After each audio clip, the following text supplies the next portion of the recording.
Buenas tardes a todos. Vamos a iniciar la jornada que teníamos programado para el día de hoy. Mi nombre es Mariano El Campá. Para los que no me conocen, soy la presidente del Instituto de Derecho de Familia. Está también Jorgelina Rumene, que es la vicepresidente, y después se va a sumar Jorgelina Córdoba, que es la secretaria. También nos acompaña para dar el inicio el presidente del colegio, el doctor Lucas Galdiano. Y está la doctora Brunetti, obviamente la disertante, con quien luego de que el doctor Galdiano dé unas palabritas de inicio, le vamos a explicar la modalidad de cómo vamos a hacer la charla y más o menos cómo se va a tratar para que nos organicemos. Lucas. Bueno, gracias Noel. No sé si se escucha bien, que veo pocas cámaras y muchos conectados. Bueno, felicitaciones. Es la primera actividad Sí. del instituto. Me parece muy buena la temática y la convocatoria. Agradecerle a la doctora Brunetti la presencia. Sabemos que no es fácil, y justamente pensando un poco en las ventajas y desventajas de la vida a ver si la admitimos a esta chica. ¿Quién es? ¿Esto lo tenemos nosotros? Ah, lo estás admitiendo. ¿Vos? Las ventajas y desventajas de lo que nos trajo la pandemia. Creo que esto es uno de los aspectos positivos, el hecho de que, pese a las dificultades para encontrarnos, poder seguir trabajando y haciendo las mismas cosas de forma virtual, creo que es una comodidad. Desde ya esta charla, como saben, va a quedar colgada en la web del colegio para los que en su momento la quieran volver a revisar, así que esa forma parte también de la agenda. Dos palabras, una reflexión. Súper interesante este ciclo de charlas que se han arrancado en todos los institutos y comisiones.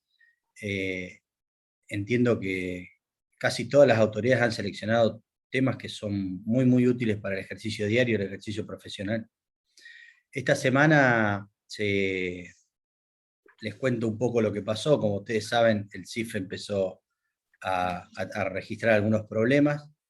Nosotros, desde el colegio, inmediatamente el lunes tomamos contacto con autoridades de la Secretaría de Informática que, bueno, nos informaron que en principio era algo sobre lo que se estaba trabajando. En términos generales, lo que detectamos, sobre todo todos nosotros en la interacción con el sistema, es que el sistema estaba andando lento, que había dificultades para la carga, pero en ningún momento esas dificultades se trasladaron por mucho más tiempo que el normal, y en general se pudo continuar cargando e interactuando con el CIFE, siempre con dificultad, siempre con molestias.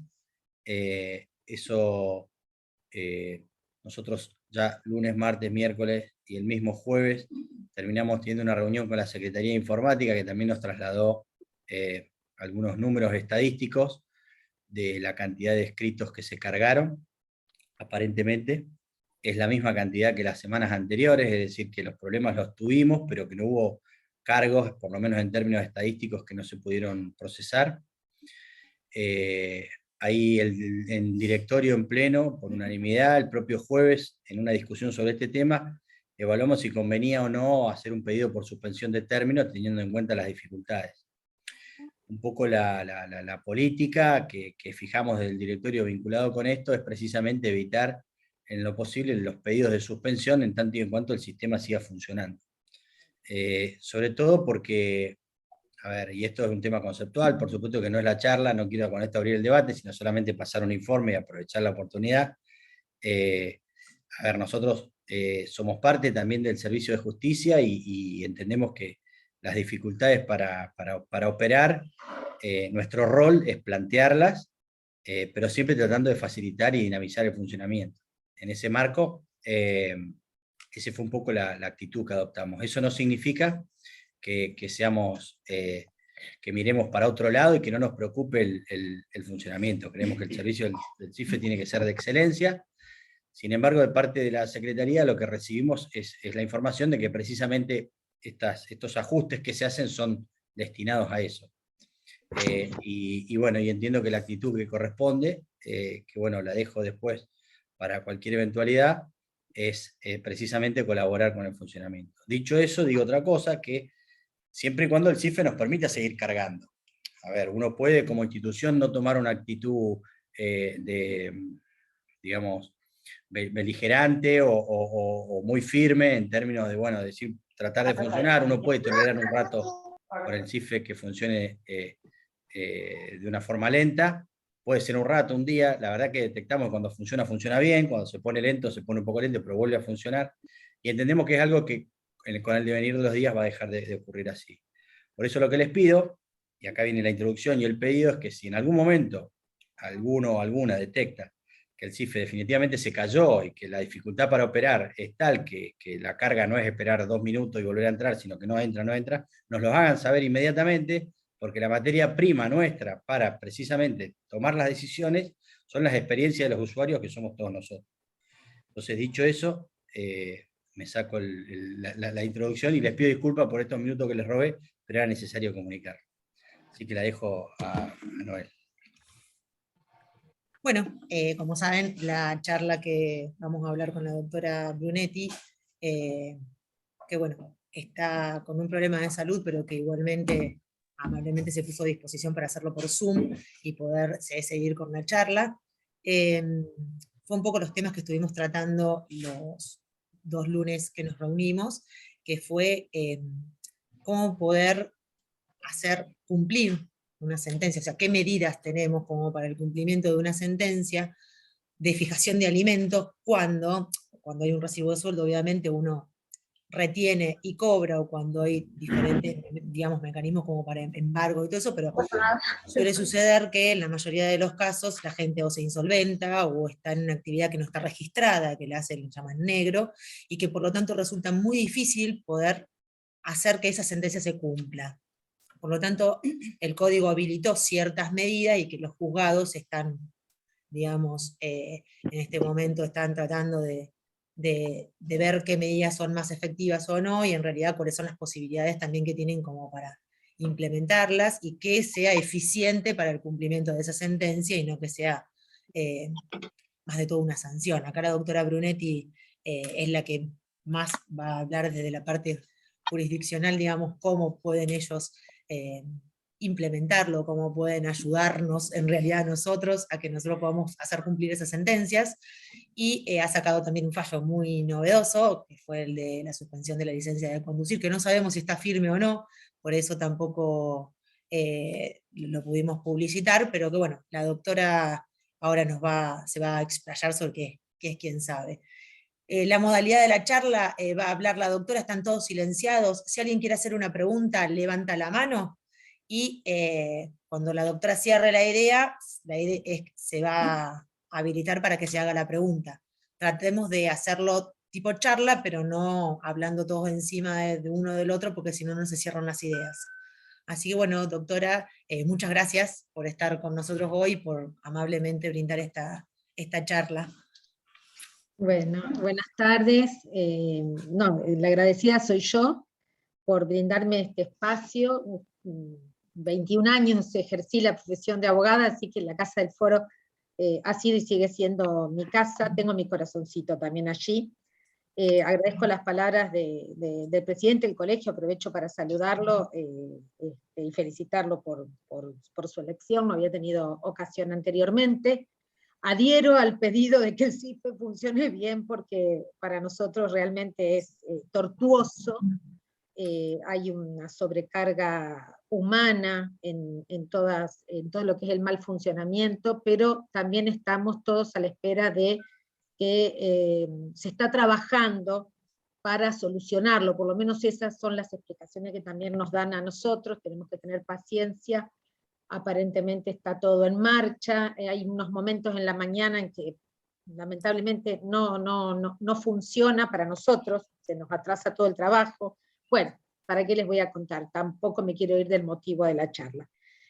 Ante todo les pido disculpas que no estoy ahí, como señaló María Noel, estoy con una licencia médica por el día de hoy por un problemita de salud, y la verdad que se me dificultaba trasladarme, así que esta modalidad, que sí, por supuesto que ya ha venido, ya está instaladísima, de hecho yo la uso frecuentemente para quienes me conocen, bueno, soy jueza del Tribunal Colegiado número 7 de Rosario de Familia, para quienes no me conocen, una de las integrantes del tribunal, y la utilizo, esta modalidad la utilizo muchísimo en muchos tipos de audiencia, no en todas.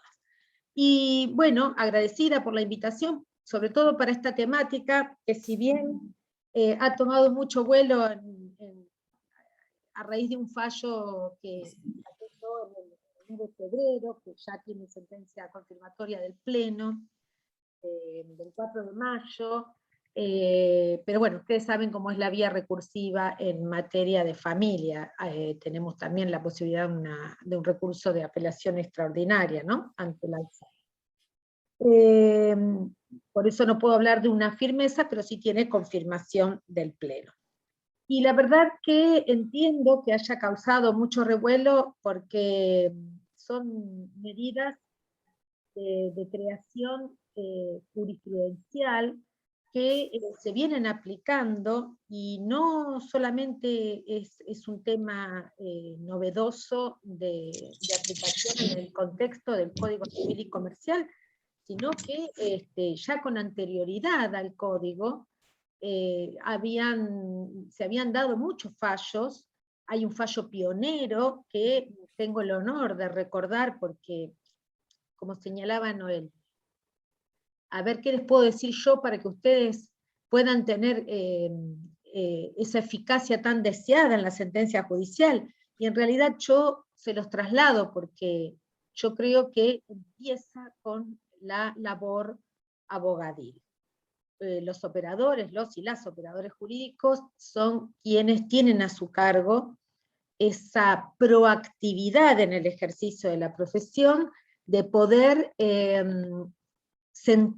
dar la posibilidad a que jueces y juezas podamos dictar esos fallos que son precedentes en todo el país, porque fallos como el que resaltaba María Noel, que yo dicté en el mes de febrero, en realidad hay cantidad en todo el país, y como les contaba, no es algo de ahora, sino que allá por el 2010 me tocó un caso de un juicio de alimentos a un señor que no estaba en ningún tipo de registración laboral. Es más, se había tomado como meta que no lográsemos cobrarle la cuota alimentaria, manifestado por él mismo, así, o sea, era el típico caso del renuente, y como señaló alguna vez la jurisprudencia cordobesa, quien se jacta.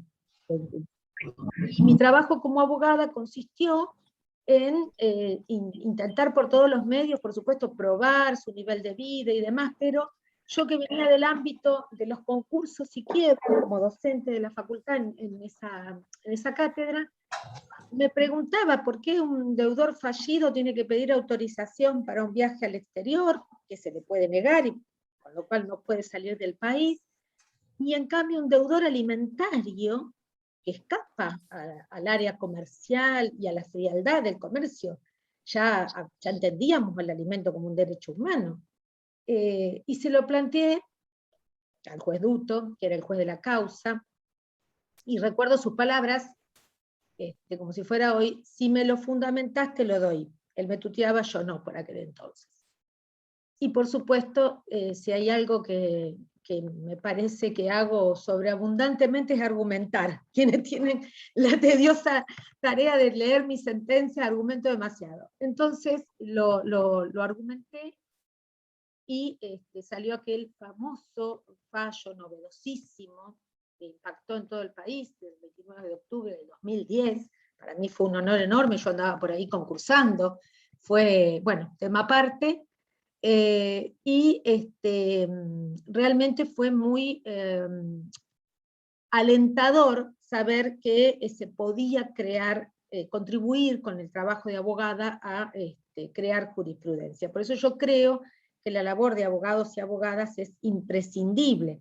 Es todas esas sentencias que ustedes leen en los anales y que salen publicadas, y que los medios, hoy por hoy los medios tratan de difundir mucho el trabajo de los juzgados de familia, hay mucha sensibilidad con la problemática familiar, y hoy se divulgan muchísimos los fallos de familia, pero ustedes tienen que saber que tras esas sentencias que están sentando un precedente tan importante y tan fundamental para su trabajo, tuvieron primero una labor de argumentación, de creatividad, de mucho trabajo y estudio de abogados y abogadas que plantearon el caso y que lo pretendieron de esa manera para que el juez o la jueza pueda dictar el fallo. O sea, no, el mérito no es solo judicial, yo diría que es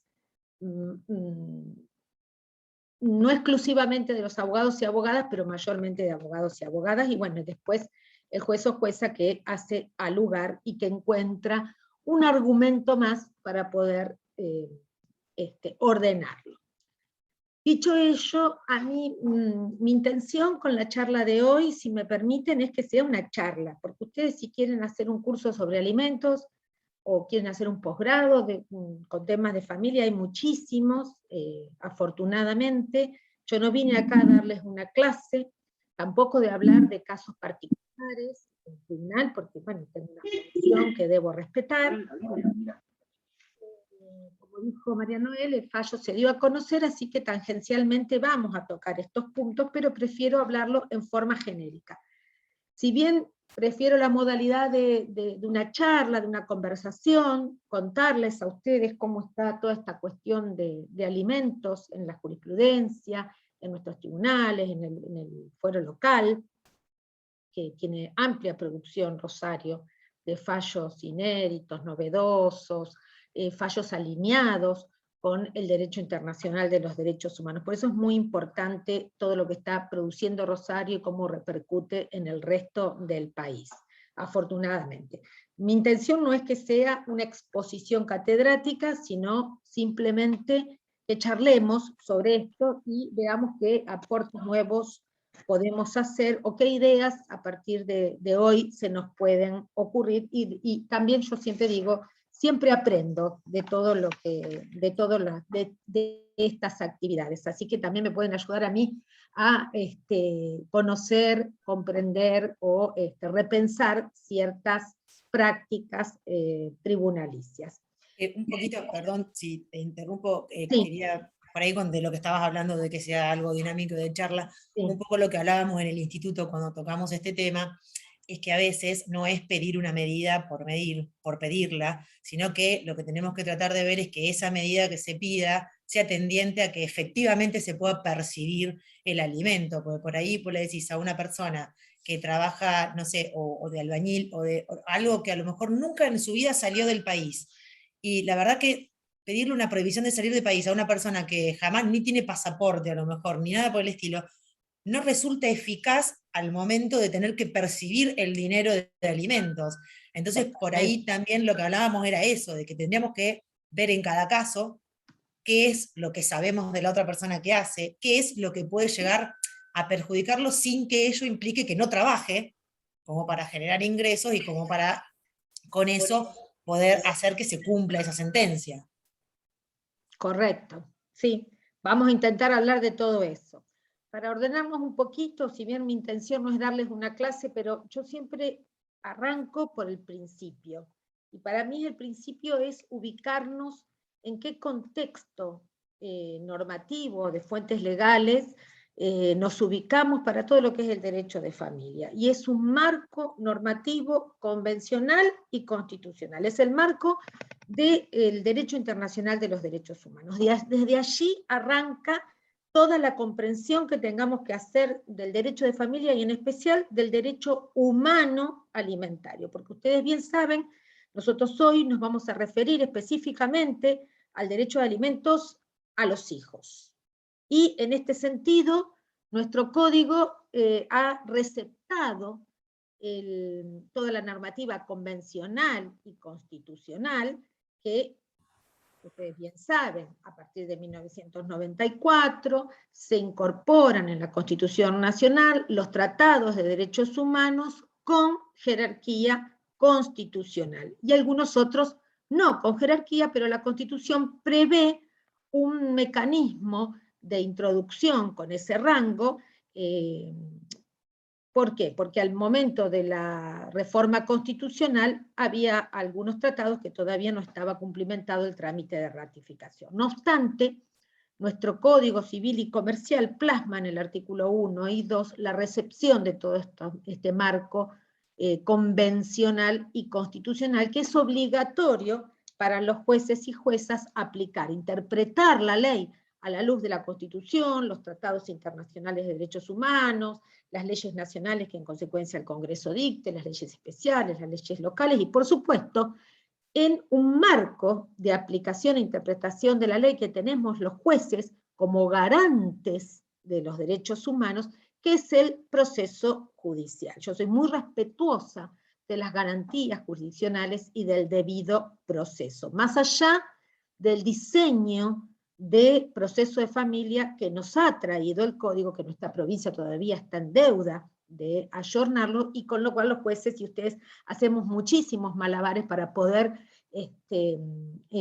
ajustar el procedimiento local o las herramientas locales que tenemos a este proyecto, a este diseño de proceso de familia que nos trae el código a partir del 705 en adelante, y que tiene que ver también con este ayornamiento a las normas convencionales y constitucionales, porque no solamente el derecho interno debió adecuarse a partir de 1994, entiendo yo que a partir de antes, pero bueno, a partir de 1994 que se introducen los tratados de derechos humanos, fundamentalmente para nosotros la Convención sobre los Derechos del Niño en este aspecto, debió ayornarse el derecho interno, pero tanto en normas sustanciales como procesales. No se olviden que el Código Civil y Comercial trae muchísimas normas procesales que dan sustento al derecho sustancial. Si bien recibe críticas, esto ha recibido, ya la Corte hace mucho tiempo, la Corte de la Nación hace mucho tiempo se había expedido al respecto, dándole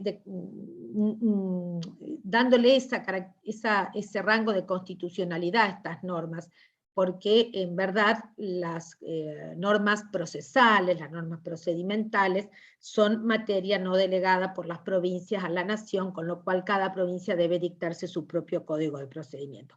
El código no regula un proceso de familia, el código da pautas de lo que es un diseño de un proceso de familia y que nosotros nos ajustamos, por eso habla de principios y reglas. Está un poquitito mezclado, pero bueno. No me quiero ir del tema, pero es muy importante que ustedes entiendan esto, porque cada vez que se inicia un proceso de familia, como lo denomina el código, a pesar de que el proceso es uno, bueno, sabemos que el proceso civil, penal, etc., el proceso de familia que diseña el código tiene que ayornarse no solamente a los principios y reglas procesales que trae el Código Civil y Comercial, sino a todos los principios generales del derecho y del derecho de familia en particular, que tienen una extensísima gama, tanto en lo que son los códigos de fondo, como son las leyes nacionales, como son la Constitución y los tratados internacionales de derechos humanos. El derecho de familia es una especialidad especialísima.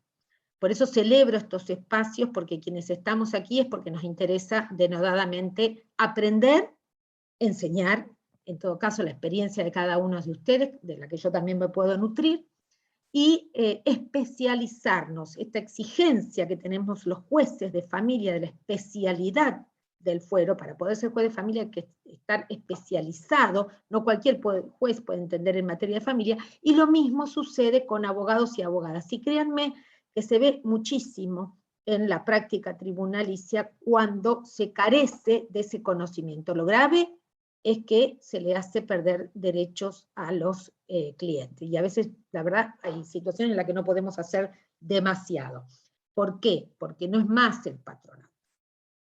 Por años, la práctica en el derecho de familia en nuestros tribunales locales, yo les dije que tengo unos cuantos años y sé cómo era la práctica antes de la reforma constitucional del 94, y se siguió con esa práctica, y muchos abogados y abogadas insisten en que se perdure con esa práctica del patronato, como que el juez de familia o la jueza de familia somos madres y padres de todos y podemos hacer cuestiones que van más allá de la fundamentación jurídica y de la norma aplicable, y esto no es así. Hoy tenemos un arsenal normativo amplísimo, principios Tenemos normas, tenemos reglas, pero tenemos principios del derecho de familia y principios procesales.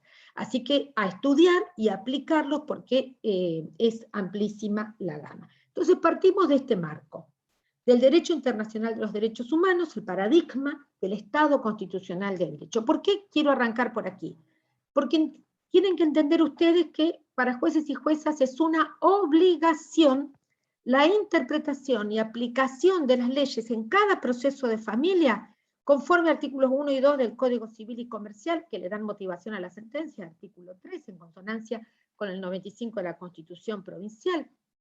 Y esto es, interpretar y aplicar la ley a la luz de los tratados internacionales, la Constitución Nacional, las leyes, etcétera, etcétera, etcétera, como nos indican estos artículos. ¿Esto a qué nos obliga?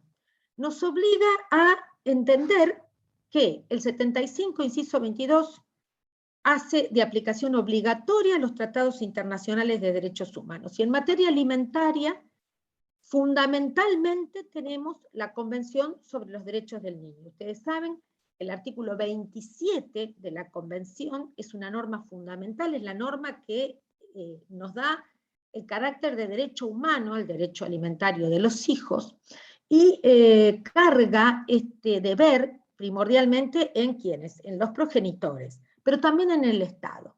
Todos somos responsables de la obligación alimentaria de las personas menores de edad. Ya vamos a hablar de esto, si menores de edad, si mayores y demás, porque vamos a ver cómo regula el Código de los Alimentos, un repasito breve, obviamente, para que todos sepamos de qué estamos hablando. Entonces, estábamos con esta cuestión del derecho humano alimentario, que es el artículo 27 de la Convención de los Derechos del Niño.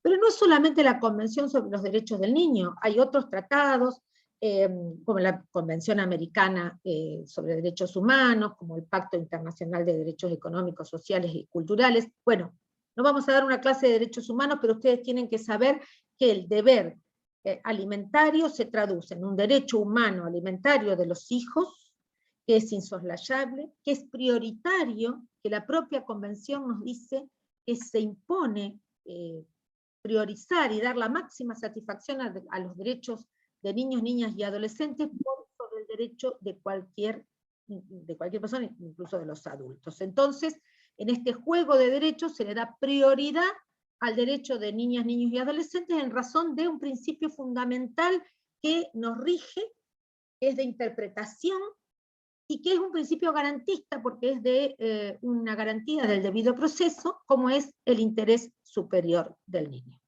Pero en materia alimentaria también entran en juego muchos principios constitucionales y convencionales que tienen que ver con la aplicación de los tratados. Y hay una cuestión prioritaria, que es un deber estatal, que es analizar cada caso con perspectiva de género. ¿Por qué?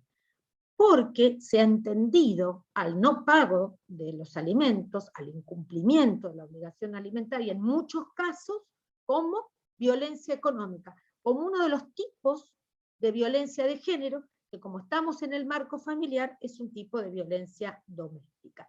¿Por qué? Ya lo vamos a explicar, pero ustedes saben que tanto la Convención sobre Discriminación contra la Mujer, la que conocemos como CEDAW, que es una convención internacional que tipifica las discriminaciones entre los roles femeninos, masculinos, etc., ya vamos a definir también esto, como la Convención de Belém do Pará, que es específica de violencia contra la mujer, y la traducción a nivel nacional, que es la ley 26.485, nos dan todo el marco de comprensión de lo que significa la discriminación y la violencia contra mujeres, niñas y niños.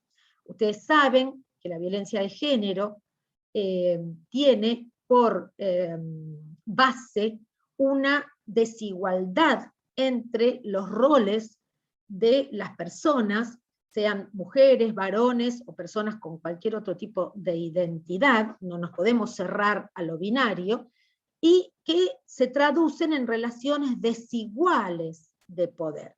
Entonces, cada caso que llega a resolver ante un tribunal, y aquí no hablamos solamente de los tribunales de familia, cada caso que llega a resolver ante un tribunal es obligación, es un deber de los jueces, como un deber estatal, como miembros del Estado, dar con perspectiva de género. Y esto es un compromiso que ha asumido el Estado en los internacionales, en los tratados internacionales que hemos nombrado y otros, como también lo ha interpretado la Corte Interamericana de Derechos Humanos, muchísimos precedentes, ustedes recordarán el campo algodonero, muchísimos.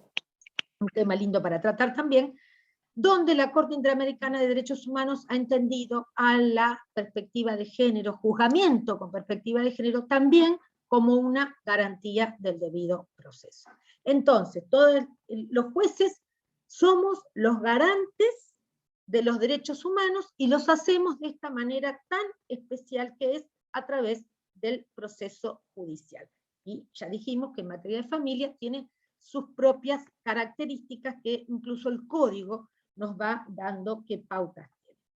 Una vez que comprendimos esto y partimos de un derecho humano alimentario como principales obligados a los progenitores, y el Estado tiene que tomar todas las medidas necesarias para que los progenitores cumplan con su deber alimentario. Por eso ustedes saben que existe lo que se llama una asignación universal por hijo. Esto es por el cumplimiento del Estado a los tratados internacionales. Ningún niño puede tener hambre.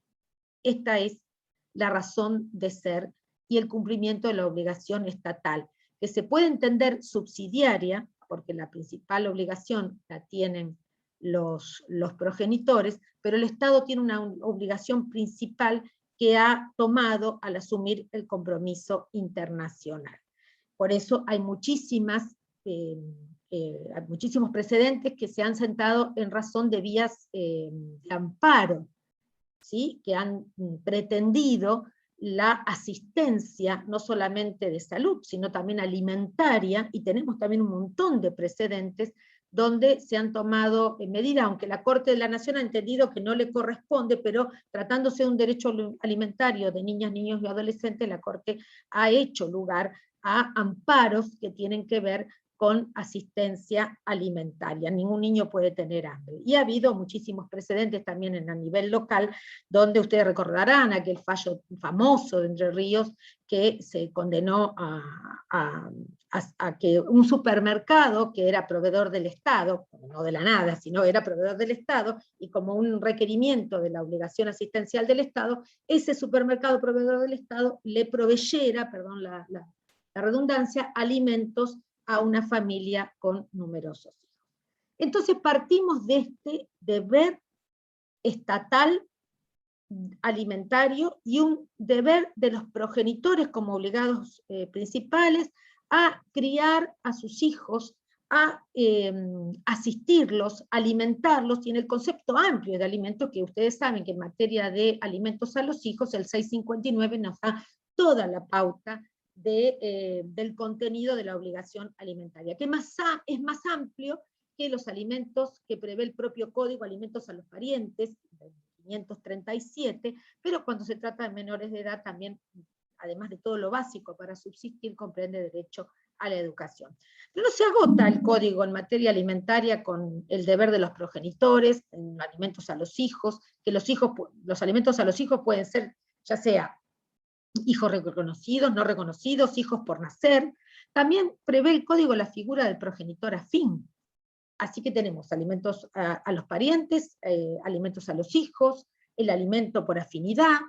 Es decir, es amplísima la cobertura legal en materia alimentaria en consonancia con los tratados internacionales. Y en este escenario que se reproduce y se multiplica en los tribunales de familia, porque siempre tuvimos muchísimo reclamo alimentario, siempre. Se dice que por efecto de la pandemia hay más reclamos de incumplimientos. Sí, puede ser, honestamente no tengo una estadística, porque otra vez el CIFE, por el tema de cómo tenemos nosotros informatizado nuestros procesos, no nos permite establecer de qué tipo son. Ustedes saben, todos ustedes ejercen, saben lo que es la nomenclatura, es alimento, y puede ser incidente, puede ser juicio principal, puede ser alimentos a los hijos, alimentos entre los cónyuges, puede ser cualquier tipo, pero es juicio de alimentos.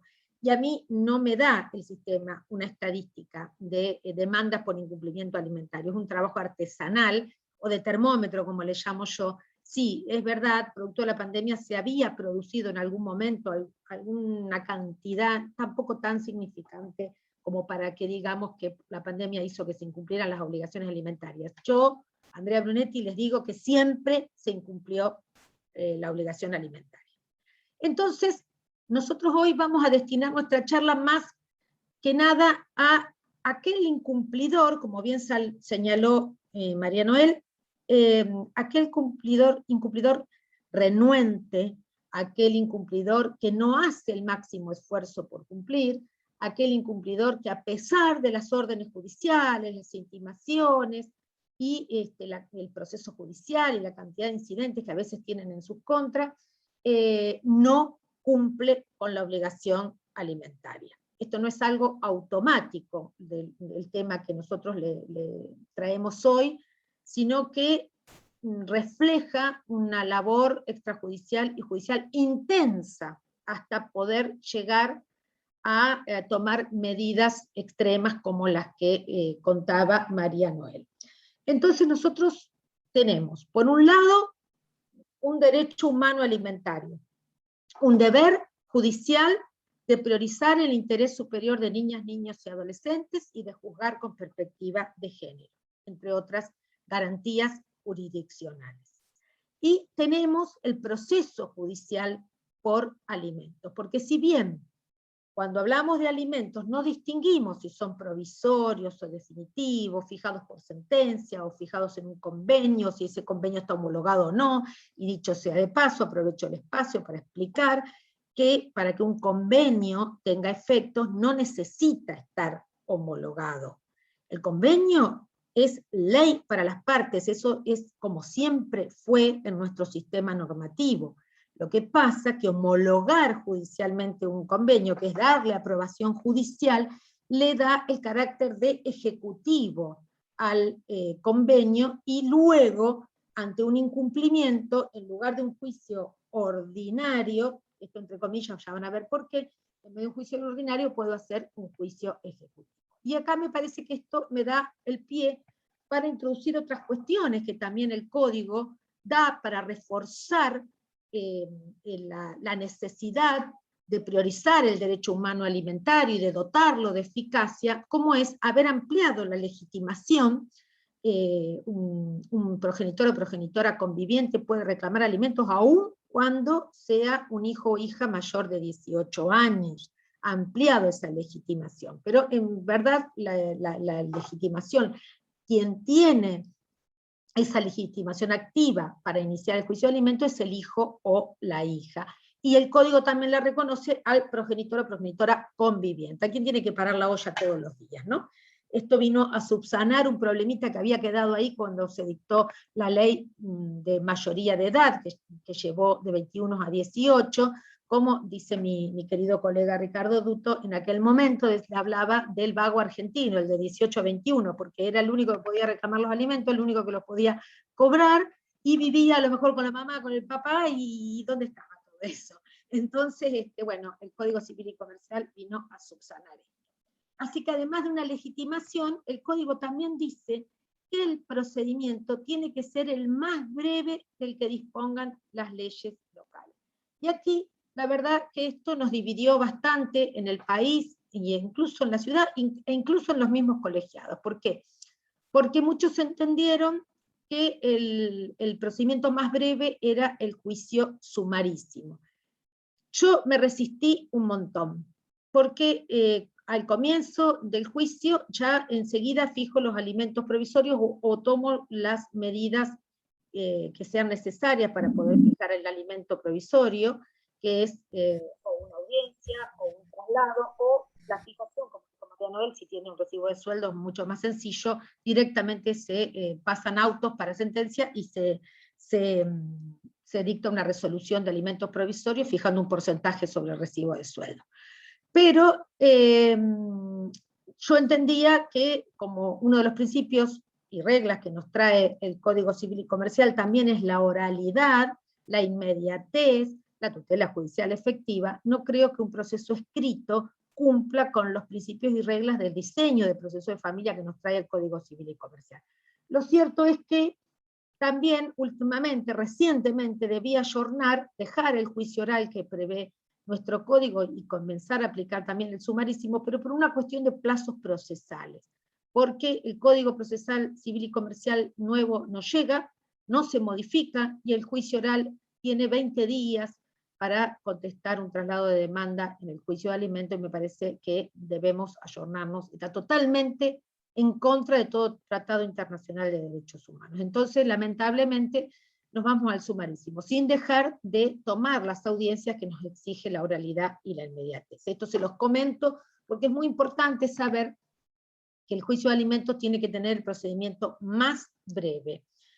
Y respecto a ello, esto también es parte de esta tutela judicial efectiva, que es un principio también, además de una garantía y un derecho, es un principio en el proceso de familia. Bueno, no los quiero aburrir más, a mí me encantaría seguir hablando de estas cuestiones, más que de lo práctico, pero tienen que saber que el derecho a alimentos, y el alimentos a los hijos, es un derecho humano que goza de esa jerarquía constitucional. Ahora bien, yo les contaba que las violencias económicas tienen como escenario al proceso de alimento en muchísimos casos, y se está viendo cada vez más, porque ese incumplidor, que es renuente, que es reticente, que no hace ningún esfuerzo por abonar la cuota alimentaria, que descansa en que el otro u otra progenitora o progenitora es quien se está haciendo cargo no solamente del cuidado de los hijos, de su manutención, etcétera, nos referimos a ese incumplidor, que es muchas veces esa expareja o ese excónyuge violento o violenta. Entonces, es muy importante que entendamos al no pago de la obligación alimentaria como una violencia económica. Esto de juzgar con perspectiva de género es una obligación. Todos los poderes del Estado, y principalmente en materia de juzgamiento, el Poder Judicial, tenemos que estar capacitados para esto, y por esto se dictó la ley, la conocida ley Micaela. Todos tenemos que estar capacitados, y quien se niegue a capacitarse, aunque ustedes no lo crean, existe, tiene severas sanciones. ¿Por qué esta necesidad de la obligatoriedad de la capacitación, de recalcar la obligatoriedad de juzgar con perspectiva de género?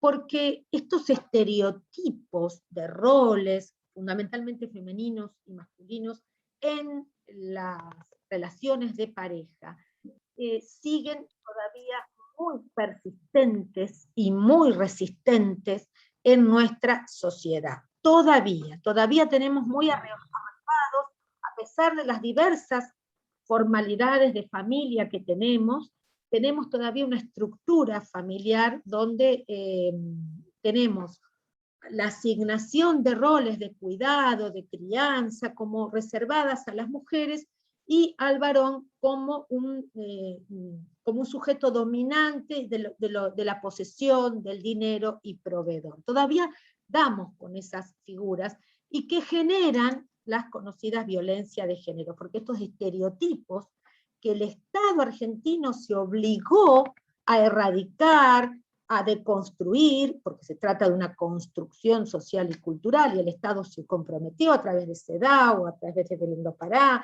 y tenemos la Ley Nacional, la 26485, el Estado tiene la obligación de deconstruir estos estereotipos de género. Tienen el correlativo deber judicial de identificar estas situaciones en cada caso que se somete a resolución judicial, en todo proceso judicial. Y esto no es solamente de los jueces de familia o los jueces penales, todos los jueces tienen la obligación, el deber de juzgar con perspectiva de género.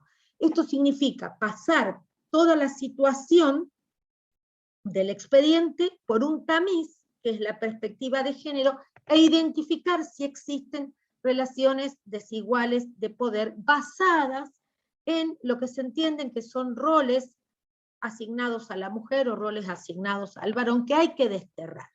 Y nosotros en familia, el proceso judicial en materia de familia y particularmente de alimentos, es el escenario donde frecuentemente se advierten estas relaciones desiguales de poder. Por eso hay cada vez más precedentes, por este deber judicial de juzgar con perspectiva de género, de advertir en muchísimos incumplimientos en el pago de la obligación alimentaria violencias económicas. Y eso hace que acarree otra serie de aplicación de normas, medidas y sanciones.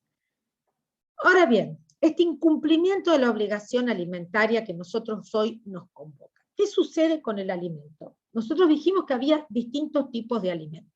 Lo cierto es que el motivo de nuestro encuentro refiere fundamentalmente a cómo dotamos de eficacia a la sentencia que fija alimentos, a la sentencia de alimentos como comúnmente se llama.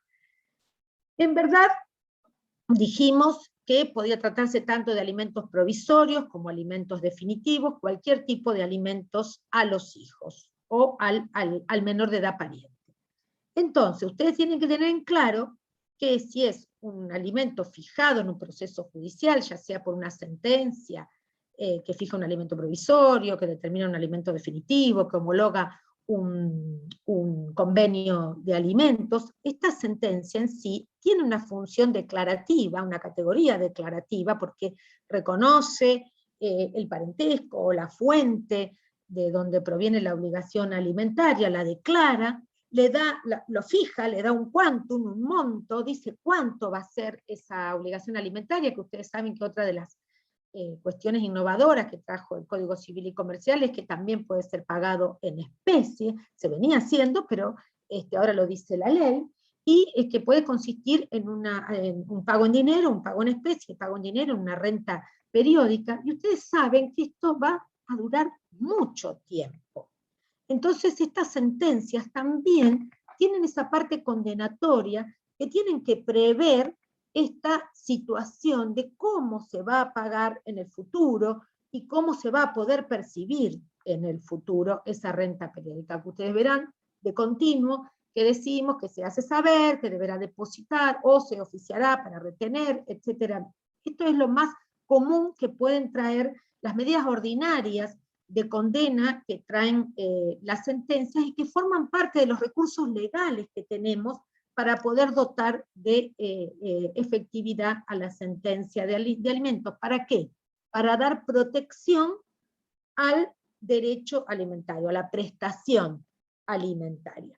Y estas medidas legales que nos traen tanto el Código como leyes especiales y que tienen que ver con el marco convencional y constitucional, son medidas para garantizar la prestación íntegra del el alimento y oportuna, porque se tiene que pagar en tiempo y en forma. Ustedes vieron que muchas sentencias decimos se paga del 1 al 10, pim, pum, pam, deposita, y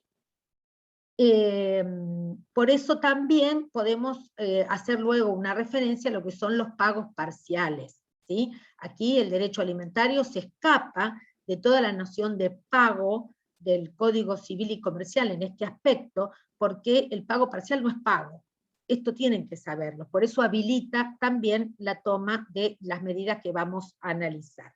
Entonces dijimos que la sentencia de alimentos que declara, que fija y que condena, se puede dotar la ley nos proporciona recursos legales para la protección de esa prestación alimentaria, ya sea para garantizar esa prestación íntegra y oportuna, o medidas o recursos legales que nos trae la ley para compeler al cumplimiento de la obligación.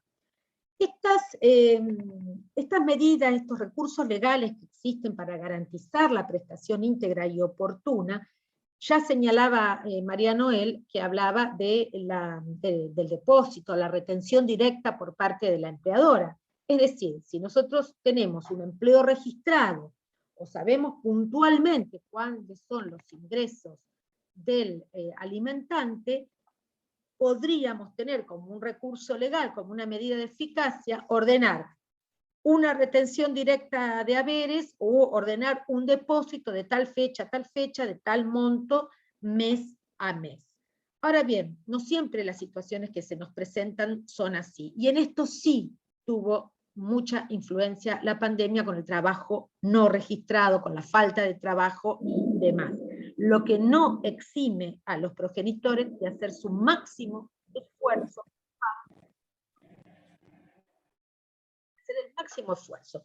Y en todo caso, para acreditar una imposibilidad de cumplimiento, una prueba que tiene que recaer en quien dice que es imposible cumplir con la obligación alimentaria. Pero para la jurisprudencia en materia alimentaria, desde la visión de los derechos humanos, no hay imposibilidad alguna, sino que los progenitores tienen que hacer el máximo esfuerzo. Entonces, cuando hablamos de medidas legales para garantizar esa prestación, también hay sanciones ante el incumplimiento. Quiere decir que la propia sentencia puede decir que se va a cumplir la obligación por depósito en cuenta judicial o en una cuenta particular de tal día, en forma mensual. Puede decir que se va a ordenar una retención de haberes directas por parte de la empleadora, o también ante el incumplimiento se pueden establecer sanciones ante el incumplimiento. Y aquí el código también es amplísimo, porque tenemos desde medidas cautelares, en el 550, que acá también nos abrimos el corset, el micrófono abierto, nos abrimos del derecho procesal local, porque ustedes saben que en Santa Fe tenemos un corset, un limitado elenco de medidas cautelares, y se da de bruces con el derecho constitucional de familia, porque precisamente el Código Civil y Comercial habla de medidas abiertas en realidad, no lo dice en estos términos, pero así lo interpretamos al 550, porque el juez o jueza puede adoptar, puede acudir al amplísimo elenco nacional, jurisprudencial, incluso internacional, de medidas cautelares, siempre que el caso lo amerite. O sea, que en el derecho de familia las medidas cautelares tienen una particularidad muy propia. Desde el vamos, todas las medidas cautelares, ustedes saben, tienen que acreditarse verosimilitud en el derecho, peligro en la demora, contracautela. Pero ¿qué sucede? En el derecho de familia ya directamente la contracautela en muchos casos no se aplica. Y en derecho humano alimentario la contracautela no se pide. En el derecho en los alimentos a los hijos no existe contracautela. Más allá de que podamos entender al alimento provisorio como una cautela o como una tutela anticipada, como creo que es, lo cierto es que se le aplican todas las reglas de las cautelas procesales. Y el 550 se interpreta que es de manera abierta. Bueno, ¿cuáles pueden ser las medidas cautelares? Muchísimas. Por supuesto, ustedes saben que partimos de inhibición general de bienes, embargo, que puede ser embargo sobre bienes del deudor alimentario, embargo sobre dinero, sobre montos de dinero que va a cobrar, que va a percibir. Incluso se pueden trabar medidas cautelares por alimentos futuros, tanto de alimentos provisorios o de alimentos definitivos. O sea que toda la tutela alimentaria hace que sean amplísimas las medidas que prevé la ley, y así se interpreta el 550. Y en este punto es muy importante destacar que respecto al embargo sobre las viviendas, aun cuando estén afectadas, si la obligación alimentaria es posterior, la deuda generada es posterior a la inscripción, es la excepción que hace, creo que es el 249 del Código Civil y Comercial, para poder embargar la vivienda afectada. Así que es muy importante el tema de las medidas cautelares. Y también tenemos las ejecuciones forzosas de las cuotas devengadas e impagas. ¿Qué pasa? Nosotros podemos tener una deuda alimentaria que se haya originado por alimento provisorio o por alimento definitivo. Lo cierto es que no se pagó en tiempo y forma, y esto fue generando una deuda, ya sea total o parcial.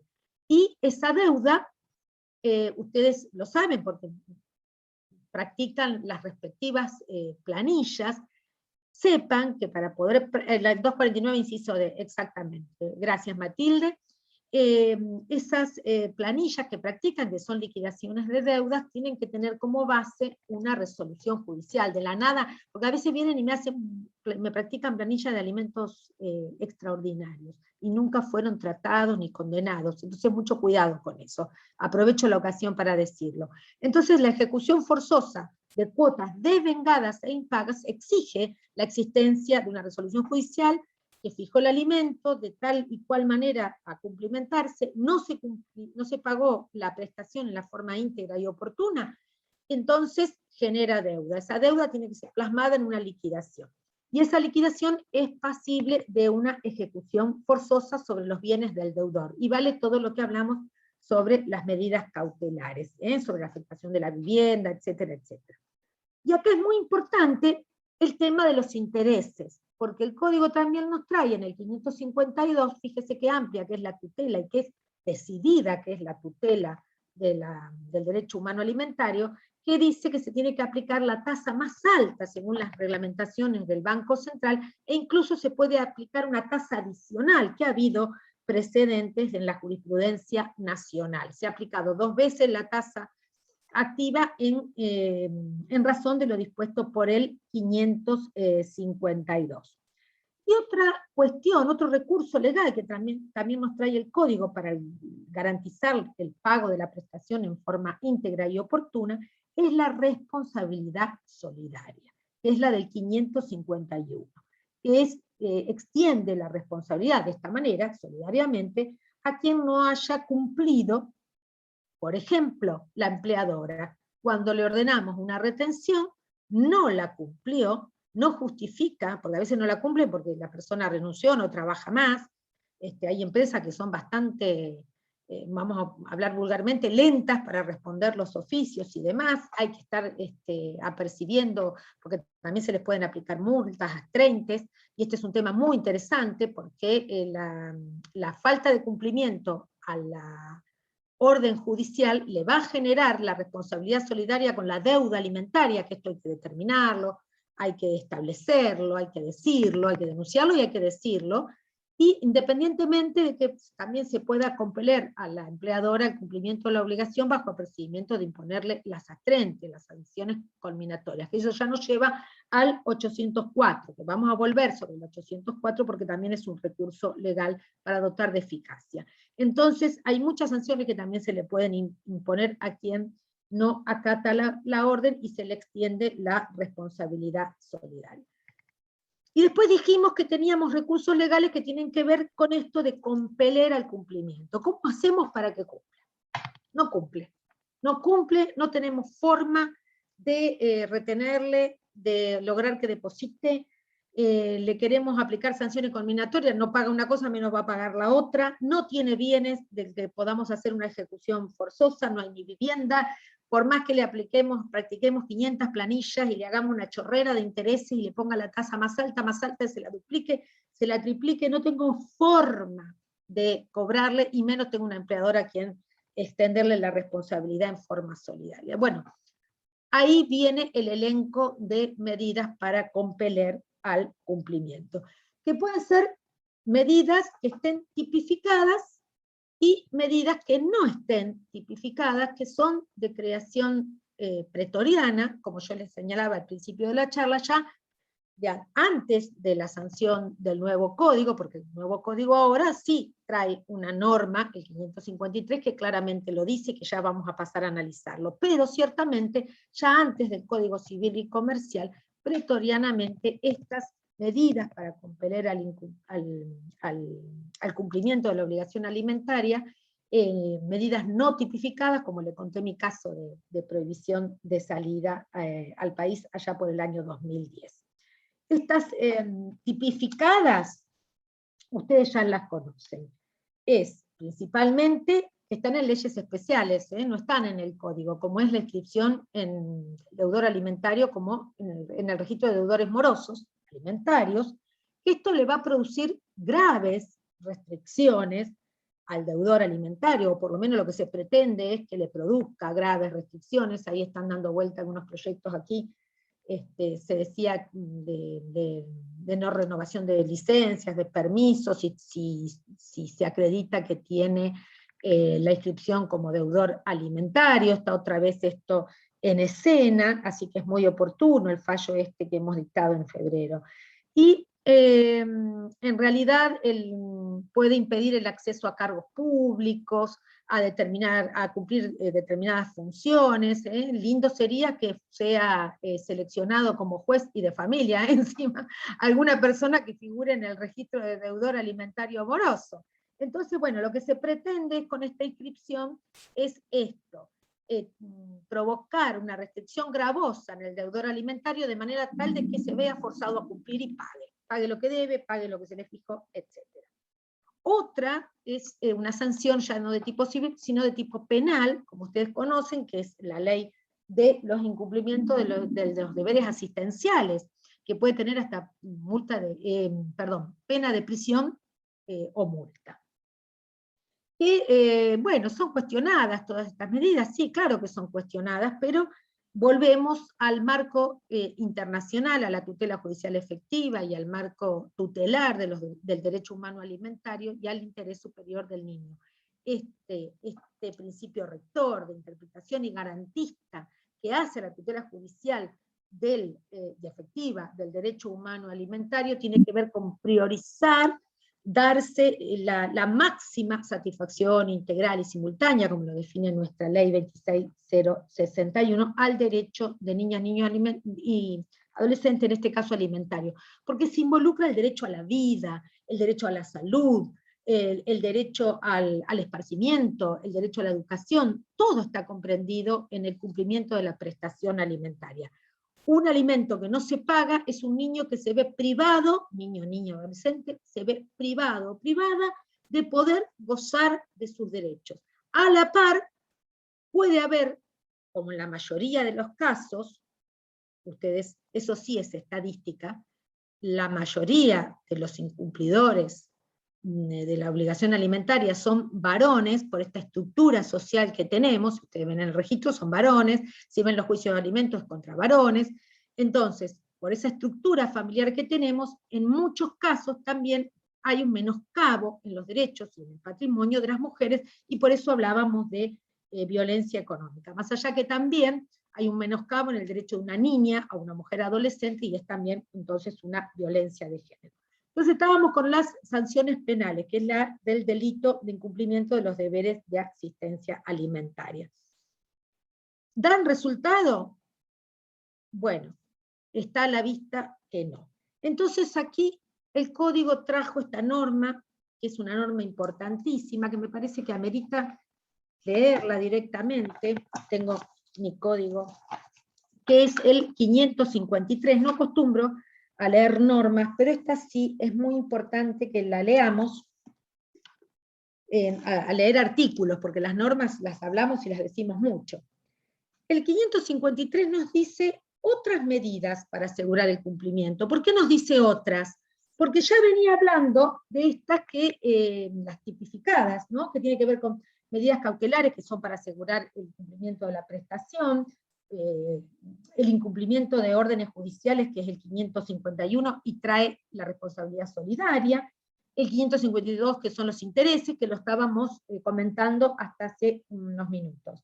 Y el 553 entonces dice otras medidas para asegurar el cumplimiento, que como yo les señalaba son medidas no tipificadas para compeler al cumplimiento de la obligación alimentaria, para persuadir de que cumpla. Porque después tenemos las otras medidas que analizamos antes, que son para darle ejecución y etcétera. O asegurar el pago, como son las cautelares. Y dice, el juez puede imponer al responsable del incumplimiento reiterado, ahí ya tenemos un requisito, un presupuesto, de la obligación alimentaria, medidas razonables, dice el código, para asegurar la eficacia de la sentencia. Y esto hay que interpretarlo. Y ustedes dirán que son medidas razonables. Bueno, ahora tienen la respuesta de por qué tuve que hacer toda esta introducción, de entender que estamos hablando de un derecho humano alimentario, de un derecho que tiene que gozar de la máxima tutela judicial efectiva, en razón del interés superior del niño, que es prioritario, un derecho que comprende el derecho a la vida, que comprende el derecho a la salud, que comprende el derecho a la educación, que tiene que ser, dársele prioridad por sobre cualquier otro derecho, incluso el de un adulto. Y aquí es cuando empiezan los derechos en juego, pero no en pugna, porque cuando hay un derecho alimentario de un niño, cualquier otro derecho de un adulto cede. Y esta es la razonabilidad, es parte de la razonabilidad de la medida. ¿Cuál es la otra razonabilidad de la medida? El caso concreto. Ustedes saben que en materia de familia nos rige lo que se llama la casuística. Cada caso es un mundo, como decía mi nona, cada caso es un mundo. Bueno, acá cada caso es un mundo. No todos los casos son iguales, si bien estas normas son universales y se aplican para todos los casos de familia, nosotros tenemos que interpretar cada caso en particular. Por eso pasamos por el tamiz universal del interés superior del niño, del marco convencional y constitucional, de la perspectiva de género, pero hay que ver las características de cada caso. Sí, Chubut ha tenido, muchísimas provincias han tenido medidas innovadoras, nosotros tenemos jueces aquí con mentes brillantes, que como yo les contaba ya allá por el 2010, el doctor Duto ya nos ilustró con la prohibición de salida al país. Pero insisto que tiene que haber una creación y una creatividad propuesta por abogados y abogadas, y para que puedan salir esos fallos, que aquí la compañera o el compañero nos está resaltando. Cecilia García, acá nos habla del doctor Alessi, ex juez de familia, exacto, tiene casos con estas medidas no tipificadas, que ahora les voy a mencionar algunas de ellas, que son medidas para asegurar la eficacia de la sentencia. La razonabilidad tiene que ver con el caso concreto. Ustedes tienen que entender que estas medidas son para obligar, para compeler al cumplimiento de la obligación, no para el cobro directo, que esas son otras medidas, ¿sí? Sino que tienen como finalidad hacer que la persona vaya y cumpla. Aquí señaló María Noel un dato interesantísimo, que lo había reservado para contarles bien los casos, ¿no? Como es una de las medidas no tipificadas de la prohibición de salida al país. ¿Por qué empezamos por esta? Porque yo arranco del fallo que fue el precedente nacional, que integra hoy nuestro Código Civil y Comercial, porque ustedes saben que el Código Velezano tenía muchísimas notas de juristas, del derecho romano, del derecho francés, etc., pero el Código Civil y Comercial tiene muchas notas que son jurisprudenciales, y este fallo de prohibición de salida al país, que me tocó ser la abogada que lo planteó y lo fundamentó, y el juez Duto lo hizo al lugar, es un precedente del año 2010. Y cada caso, esta casuística que veníamos señalando, tiene que ver con lo que señaló María Noel al principio de la charla. Precisamente, le vamos a prohibir la salida al país ¿a quién? A quien esta medida le va a provocar un tener que salir corriendo a pagar la cuota alimentaria, porque si no, no puede salir del país y seguir haciendo lo que venía haciendo. En el caso que me tocó intervenir, la persona, además de ser ese incumplidor al que refieren estas medidas del 553, reiterado, reticente, renuente, es un incumplidor voluntario sería. ¿Por qué? Porque no quiere cumplir. No quiere hacer el máximo esfuerzo por cumplir. No es una persona que se encuentra en otra situación. Entonces tenemos que ver que el 553 en qué casos aplica, ¿sí? No es que vamos a salir a troche y moche a pedir prohibición de salida del país, o como señalaba en el caso del doctor Alessi, ex juez de familia de Rawson, que impuso medidas de arresto, como en el caso de Chipoletti, que también fue un caso de apercibimiento de arresto para el pago de la obligación alimentaria. Eso también tiene sus propias connotaciones, críticas, hay que ajustarlo al caso. Bueno, volviendo a la prohibición de salida del país, hay que ver qué características tiene el caso como para que la medida que propongo, porque insisto con la proactividad de abogados y abogadas, la medida que propongo tenga esa eficacia deseada, porque en este caso particular ese incumplidor reiterado, ese incumplidor que no quiere cumplir y que no quiere hacer ningún esfuerzo por cumplir, que descansa en que, como es en la mayoría de los casos, la mamá se va a ocupar, como le digo yo en las audiencias, y me dice, no, pero yo no puedo pagar eso. Bueno, ¿y entonces qué hacemos? Le decimos que no coma el chico. O sea, descansan en esto, de que otra persona lo hace. A ese incumplidor refiere el 553. Y en el caso que a mí me tocó intervenir, como les contaba, se trataba de una persona que decididamente dijo, yo no voy a pagar un... Y les voy a decir las palabras exactas que usó el sujeto. Dijo, sos bruja si me vas a cobrar. Debo ser bruja. Debo ser bruja. Alguno lo dice. Entonces,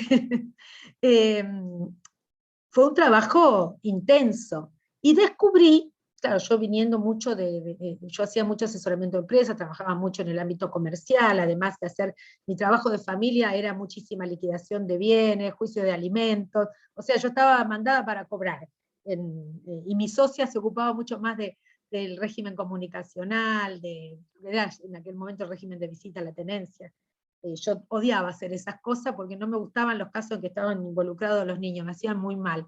Pero bueno, la vuelta de la vida, ¿no? Después, son los casos que me cuesta más resolver, créanme, los de régimen comunicacional. Bueno, y en este caso el señor, que era el que encuadra en el 553, no tenía nada legal, nada registrado, andaba, recuerdo, en un Audi T4, era muy conocido por algunas actividades en el mundo del espectáculo, pero no tenía nada a su nombre, y no podíamos, por los recursos legales que les estuve enumerando anteriormente, no había forma de dar efectividad a la sentencia de alimento provisorio.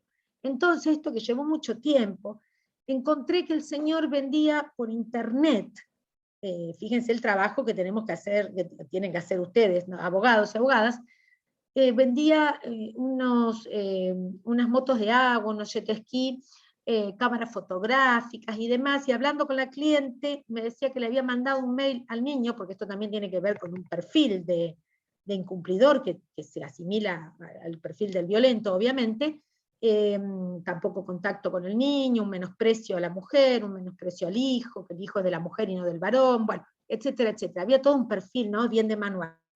Y el señor viajaba a Japón, y de Japón traía todos estos elementos que publicitaba por internet y los vendía. Producto de esa investigación y de esta información académica que una traía del conocimiento de concursos y quiebras de la prohibición de salida del país al fallido, es que se hace este planteo, porque sabíamos muy bien que si le prohibíamos la salida al país a este señor, se iba a quedar sin su principal sustento.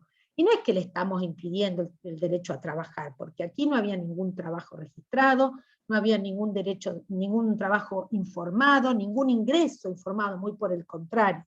Otra cosa que también trae hoy el Código Civil y Comercial, que es el 710, la carga dinámica de la prueba, que en materia de proceso de familia se aplica lisa y llanamente como carga dinámica. Tiene que probar quien esté en mejores condiciones de probar. ¿Y quién mejor que el alimentante puede probar sus propios recursos, sus propios ingresos? Y esto no lo hacen nunca. Mienten mucho de qué trabajan, cuánto ganan, y realmente es una prueba diabólica demostrarlo cuando no hay declaraciones juradas, cuando no hay recibo de sueldos y demás. Por eso hoy, sabiamente, el código trae esta regla procesal, que es de la carga dinámica de la prueba. No probó.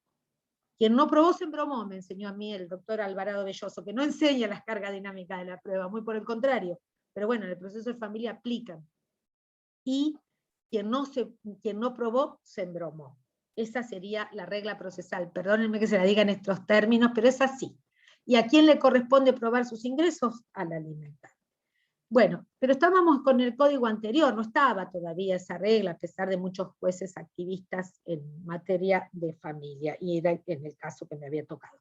Y en ese caso particular pudo tener resultado, porque es como, si me permiten otra frase, es tocar donde más te duele para que vayas y cumplas, porque podés cumplir, lo que pasa es que no querés cumplir. Y este es el fundamento de la razonabilidad de la medida, ¿sí? Porque por más haz 30, por más sanciones pecuniarias que nosotros interpongamos, condenemos, largas listas de deuda alimentaria con intereses que van sumando, se hace una deuda impresionante. Si no hay forma, esa persona no tiene posibilidad alguna de cumplir, por más medidas para compeler, ya no serían razonables, la persona no va a cumplir. Por eso yo le doy este ejemplo, es muy claro porque es gente, alimentantes, que si bien tienen ciertas dificultades económicas, no hacen su máximo esfuerzo, descansan en que el otro progenitor o progenitora está dándole la crianza y todos los medios necesarios que ese niño o niña adolescente necesita para su desarrollo integral. Entonces, bueno, una de esas es la prohibición de salida al país. No en todos los casos, porque si es una persona que nunca va a salir al país, y, a ver, supongamos que es alguien que le gusta viajar, obviamente que la prohibición de salir al país va a impactar también, aun cuando no lo haga para procurarse algún sustento. Y allí mencionaban la figura del arresto. Medida fuertísima. Hay precedentes, sí, por supuesto que hay precedentes. Yo les había traído unos cuantos de fallos judiciales con todas las medidas que han aplicado, el elenco de medidas que han aplicado, son muchísimas, créanme, esperen que lo tengo por acá. Vamos al arresto. En el arresto, ahí mencionaban un fallo del doctor Alessi, yo les comentaba que también en Chipoleti hubo un caso. Cada caso es particular, porque el arresto tiene como contrapartida, si yo lo arresto no trabaja, y si no trabaja, ¿cómo paga? Entonces, la creatividad ha dado como resultado que se imponga la medida de arresto, por ejemplo, los fines de semana. Entonces, de lunes a viernes que trabaje y que pague, y sábado y domingo adentro. Ese sería el concepto, ¿no? de estas medidas. Otra de las medidas que también se han aplicado es el de imponer tareas comunitarias. Yo, honestamente, me ha tocado en algún juicio que a la persona que estaba del otro lado le impusieran tareas comunitarias y fue un favor que le hicieron, porque así salvó penas. Puede ser que sea para recapacitar. Por ejemplo, hay un precedente de una persona, un deudor alimentario abogado, que se le impusieron tareas comunitarias para que diera clases de derecho en las cárceles. Yo no le he visto de qué manera eso lo ha obligado a cumplir con la obligación alimentaria, imponerle tareas comunitarias. Pero bueno, hay precedentes jurisprudenciales también sobre eso. Hay un, si bien en el marco del nuevo código, bueno, nuevo código no, pues ya tiene como 7 años, pero en el marco del Código Civil y Comercial, un fallo de Mendoza del año 2016 que impuso, entre otras cosas, además de la prohibición de salida del país, las tareas comunitarias y la suspensión del trámite del incidente de reducción de cuota alimentaria, porque al mismo tiempo este incumplidor alimentario había iniciado un incidente para que se le reduzca la cuota alimentaria. Entonces, como medida del 553, se le impuso la suspensión de ese incidente. Pero estas fueron 3 medidas. Esa, prohibición de salida del país, y las tareas comunitarias. En otros casos, que también es de Rawson, del 2017, se le impuso la clausura del Fondo de Comercio, también secuestro del celular, o sea, lo dejaron sin celular, y la suspensión de la portabilidad numérica. ¿Qué significa? Que no podía acceder ni a ese ni a ningún otro número.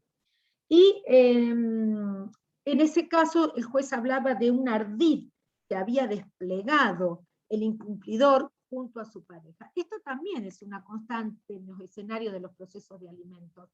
Dicen, no, yo no tengo trabajo, a mí no me alcanza, todo lo paga mi pareja. Ojo con este argumento defensivo que exponen y arguyen algunos abogados y abogadas, porque eso lo puede hacer incurrir en la figura del progenitor afín, que también tiene obligaciones, así que muchísimo cuidado con esto. Y en este caso de Rawson, del 2017, hablaba de un ardid que había desplegado junto con la pareja. Entonces aparecía ella como la dueña, ella como la que tenía todo, y él no tenía trabajo, no tenía plata, yo no puedo, no cobro, no, nada. Bueno.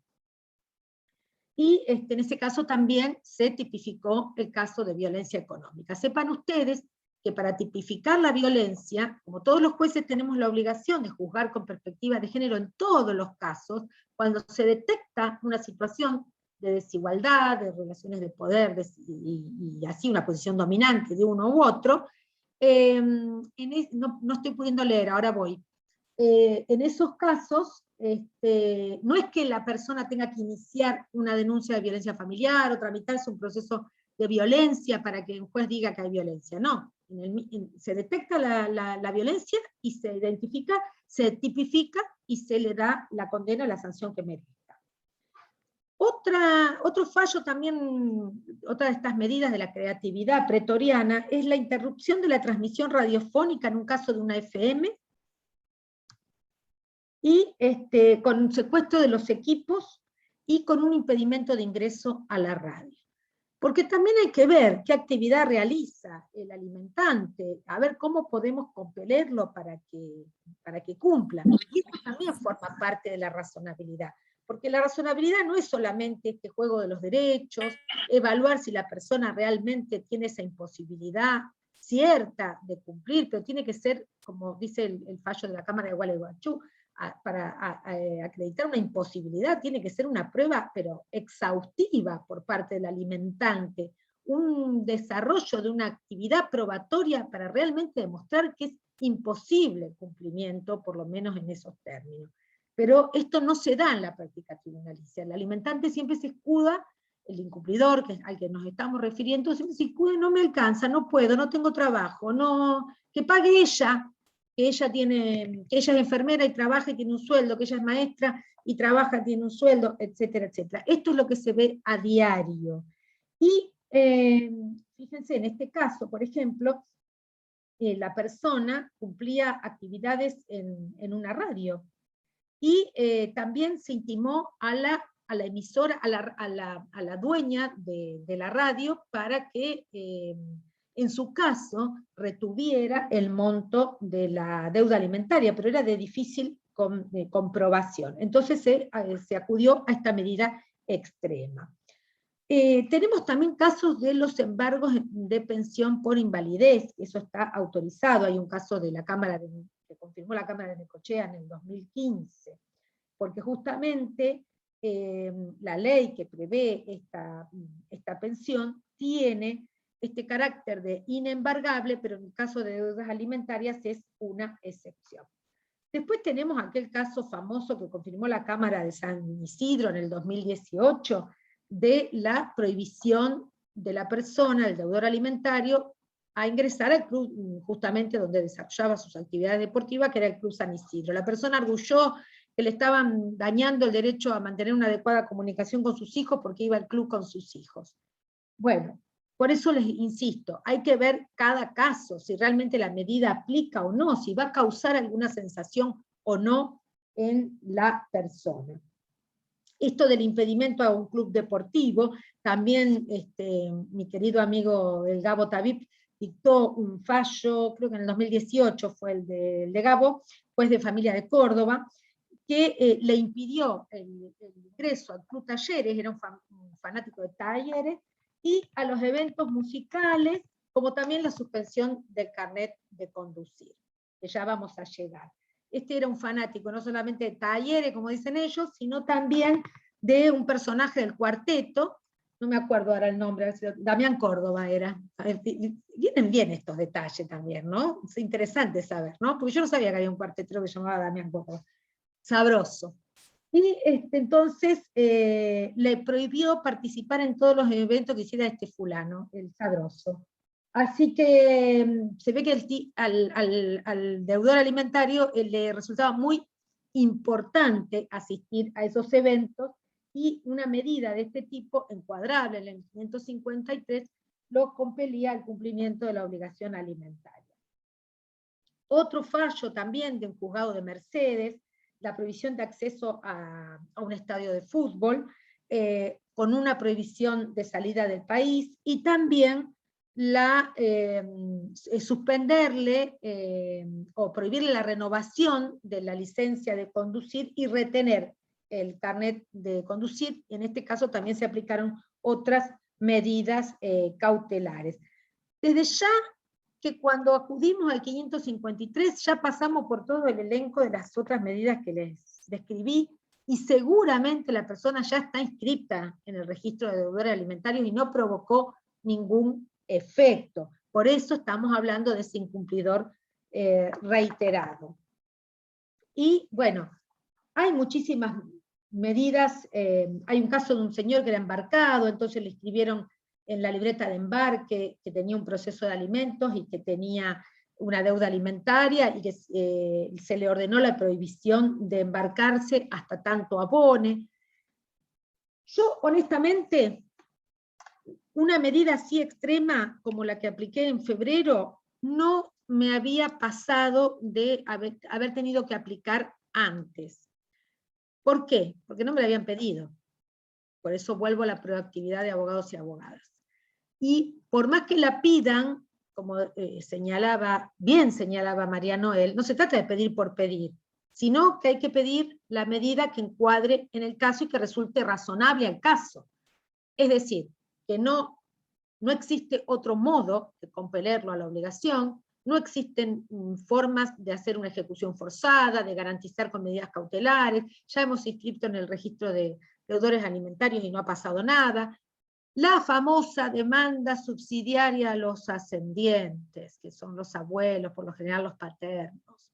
Ese es un gran temón. Cómo me gustaría que trabajaran en el instituto para que se comprenda que no es algo automático, que la obligación alimentaria de los ascendientes es subsidiaria, que lo único que permite hoy el Código Civil y Comercial es que se pueda demandar simultáneamente, pero no significa que sea un obligado simultáneo o principal. No significa que porque digan amplíe la demanda al ascendiente y fije el alimento al abuelo. No, no existe esa posibilidad. Lo único que hoy nos permite el código es lo que por años a nosotros nos costó tanto demandar, porque había que hacer todo el juicio al progenitor, y una vez que teníamos una sentencia y era de imposible cumplimiento, años, recién ahí podíamos demandar a los abuelos. Hoy el Código Civil y Comercial nos permite hacer la demanda simultánea, pero no el cobro simultáneo. Es subsidiario. Entonces, los tengo a los dos demandados, los tendré en su caso condenados subsidiariamente, y si no cumple uno, recién ahí se permite hacer el cobro al otro. Todo esto que hablamos hoy puede aplicar al ascendiente cuando hay dificultad o imposibilidad de cobro al obligado principal. Me parece que amerita que traiga este tema a colación. Como les decía, mi experiencia positiva de las medidas para dotar de eficacia a la sentencia, mi experiencia positiva ha sido en el ejercicio de la profesión. Yo les cuento que automáticamente se le prohibió la salida al país a este señor, automáticamente abonó hasta el último centavo, hasta los aportes del juicio, se pactó la cuota alimentaria definitiva, etc. Tampoco se puede estar todo el tiempo demandando. Por eso yo les hablaba de que la sentencia de alimentos, y esto también tiene que ver con las demandas de lo que proponen los profesionales que defienden los intereses de niñas, niños y adolescentes, tiene que pensar que esto es una proyección a futuro. La sentencia tiene que ser lo suficientemente previsora a raíz de lo que se pide, porque hay un principio de congruencia, nadie puede ir más allá de lo que se pide, por más que se hable de la flexibilidad de congruencia en algunos ámbitos, ningún juez puede sentenciar lo que no se le pidió. Entonces, si ustedes me piden una cuota alimentaria de 25.000 pesos mensuales y no me dicen cómo se va a reajustar esa cuota, puede ser por dos razones: por ignorancia, desconocimiento del derecho y del derecho de familia, o porque quieren después hacer el incidente de aumento de cuota alimentaria. Entonces yo no puedo de la nada ponerle un reajuste. Muchas veces corremos vista a los defensores, y los defensores dicen irreajustable. O me piden una cuota alimentaria de tanto, contesta el demandado ofreciendo otra cuota, se corre vista al defensor o a la defensora y me dice el 50% del salario mínimo vital y móvil. ¿What? O sea, bueno, irreajustable. Y si nadie me pidió un reajuste, ¿por qué yo se la tengo que reajustar? Si a mí me pidieron que fije una cuota alimentaria de tanto, ¿de dónde yo les tengo que decir? Entonces, realmente se le pide muchísimo a los jueces de familia. Como dice mi amigo Nadalini, no somos Robin Hood, ¿sí? Filosóficamente hay muchas descripciones de los roles de jueces, los jueces de Oz, pero honestamente, adaptémonos a la realidad que nos toca vivir. Si bien los jueces de familia estamos dotados por derecho de fondo de amplísimas facultades para poder dar tutela judicial efectiva a las personas que se encuentran en situación de vulnerabilidad, como son los niños, de hecho, no significa que podamos hacer cualquier cosa y fuera del derecho y fuera de un fundamento jurídico. Las amplias facultades judiciales no significan que lo que los abogados no piden en nombre de sus clientes lo tengan que hacer los jueces. Permítanme, en esto quiero ser muy, muy puntual.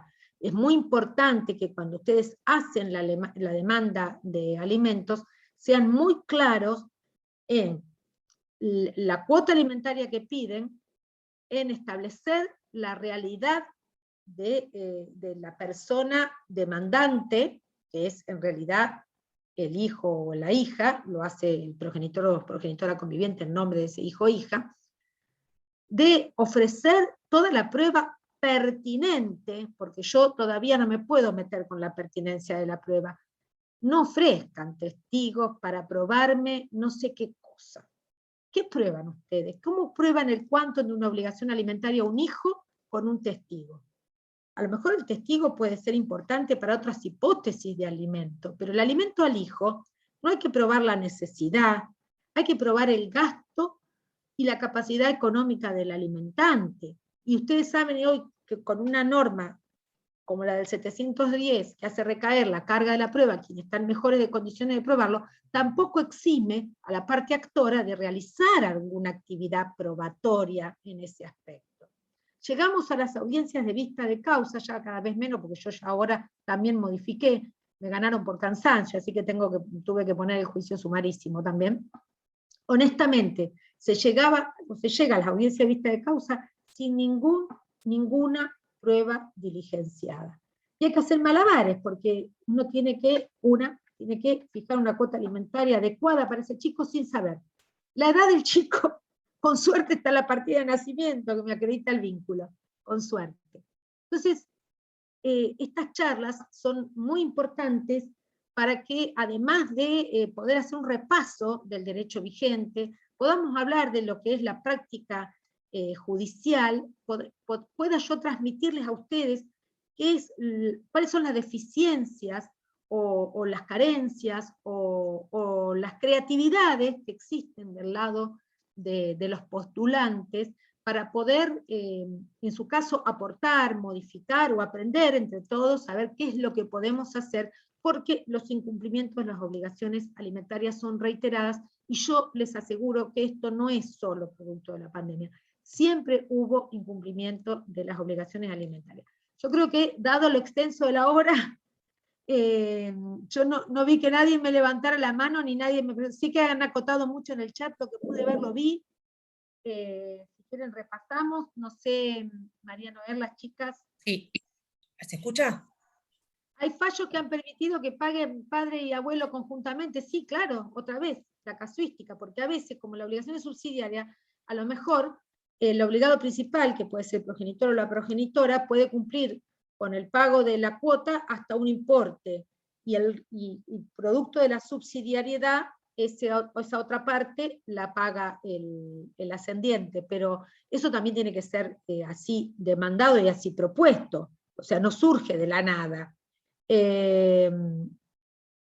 A ver, nosotros sí. No, quería primero avisar que se pueda cortar el Zoom a lo mejor a las 18, porque es el tiempo que nos dieron, bueno, entonces, por mira, si quieren hacer preguntas. Pero rápido bueno, comento algo muy importante que estoy sí. leyendo acá en una de las medidas, es verdad, de exclusión del hogar. Han existido precedentes donde se lo ha excluido al deudor alimentario del domicilio por el incumplimiento de la obligación alimentaria, no solamente para compelerlo, sino también producto de la violencia, ¿sí? Que se está identificando. Sí, es verdad. Yo quería comentar por ahí un poco de lo que Sí. estabas hablando recién, es que también, digamos, aparte de plantearlos nosotros, este tipo de medidas, que o sea, tampoco hay tanta sentencia ni tantos fallos porque no lo planteamos, es también un poco como para que el colega o como para la persona que diga yo no tengo nada a mi nombre o me desapodero de todos los bienes, entonces no tengo para pagar, para que sepa que no es así, que no es me desapodero de todos los bienes, o decir, desapoderate, tal no vas a pagar nada, quédate tranquilo, como algunos consejos de colegas que dan. Entonces es también un poco para que sirva, digamos, como una cuestión, digamos, de ejemplo para ello, de que no es así, que no es que si vos te desapoderás no vas a cumplir, que de alguna manera tenés que asumir el compromiso y la obligación de mantención de tu hijo. Sí, sí. Nadie desconoce, ningún juez o jueza desconoce las dificultades económicas que tenemos todos en la sociedad, en mayor o menor medida. Lo que pasa es que ante el incumplimiento reiterado de la obligación, después de muchísimas intimaciones, porque no se puede aplicar esta medida de la nada, primero tiene que haber un apercibimiento previo, y en muchos casos los deudores alimentarios ni siquiera concurren al proceso, y cuando no se concurre al proceso o no se contesta un traslado, es interpretado como un desinterés en las necesidades del hijo o la hija. Entonces eso también tiene que ver con la razonabilidad de la medida. Claro. Yo no quiero hablar de mi caso particular, que me tocó resolver, porque si bien tiene sentencia confirmatoria del Pleno ya, después... ¿Ya está la del Pleno? Sí, el 4 de mayo se dictó, el Pleno confirmó decididamente, no... ¿Se confirmó? Perdón, no escuchamos. Se confirmó. Sí, ahí está. No, porque se activó un celular. ¿Se confirmó ya? Sí. Pero ustedes saben que en el sistema recursivo de Santa Fe, yo la verdad no chequeé el expediente, porque yo no quiero hablar de casos particulares, Sí. no sé si está en plazo, no corresponde que hablemos acá en un foro local, No. un fallo local.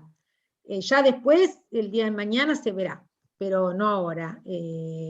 Pero sí sepan que muchos de los precedentes que yo les traje hoy, que son del año, ya les referencié, 2010, 2014, y después posterior al código, 2016, 2017, 2018, 2019, hay antecedentes del fuero local. Yo en este fallo lo cito a todos. Creo que no, salvo alguno que habré dejado afuera, cité a todos.